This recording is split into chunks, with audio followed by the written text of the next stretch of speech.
ভাই ছোটবেলায় এক সাধু বাবা আমার হাত দিকে কইছিল বড় হওয়ার পর আমি নিচের চুল ফালিয়া খামু। কথাটা কেমনে কেমনে মিলা গেল দেখেন।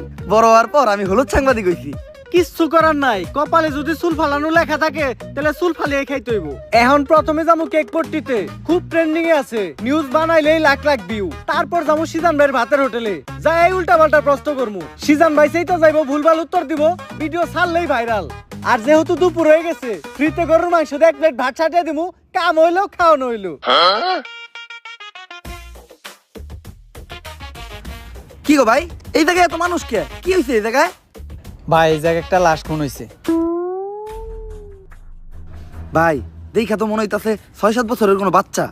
নিউজটা নিয়ে নিবো নাকি? যা বেটা, এটা ট্রেন্ডিং টপিক নাকি? এটা ছাড়লে কি ভিউ হইব? ট্রেন্ডিং টপিক খুঁজ, যেগুলো ছাড়লেই ভাইরাল।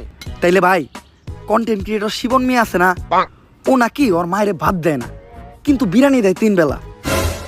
বিরিয়ানি দেয় কাইটা, এই যে ভাত দেয় না, এই জিনিসটারে হাইলাইট করে নিউজ বানাইলে কেমন হয়? এর লিগাই তো আমি তোরে আমার লগে রাখি। হলুদ সাংবাদিক হওয়ার পরে আমরা উল্টা পাল্টা নিউজ বানানি করছি শুরু। এখন থেকে আমি তোর শিষ্য, তুই আমার গুরু। তাইলে চলেন ভাই আগে এই নিউজটাই বানাই।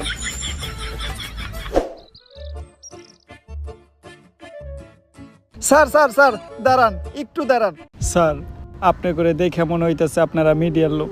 আমার ছোট্ট একটা বোন মাদ্রাসায় পড়ে, বয়স মাত্র 13। এক জানোয়ারের বাচ্চায় ওরে দর্শন করছে, কিন্তু কোনো বিচার পাইতাছি না। মিডিয়াই তো এই দেশের সব থেকে বড় শক্তি। স্যার, আপনারা এই বিষয়টা নিয়ে একটা নিউজ করেন, যাতে আমি আর আমার বোন ন্যায্য বিচারটা পাই। আরে বেটা, এটা কি কোনো বিষয়? দর্শন তো এই দেশে প্রতিদিনই হয়, এটা নিয়ে নিউজ করার কি আছে? ট্রেন্ডিং কোনো বিষয় থাকলে কও, যেটা নিয়ে নিউজ করলে লাখ লাখ ভিউ যাইবো। এক কাজ করো, কেক বানাও আর নাইসে নাইসে কেক বিক্রি করো। এই নাও আমাকে কাট। যদি এটা আসলেই করো তাহলে যোগাযোগ করো, আইহানিয়া ভিডিও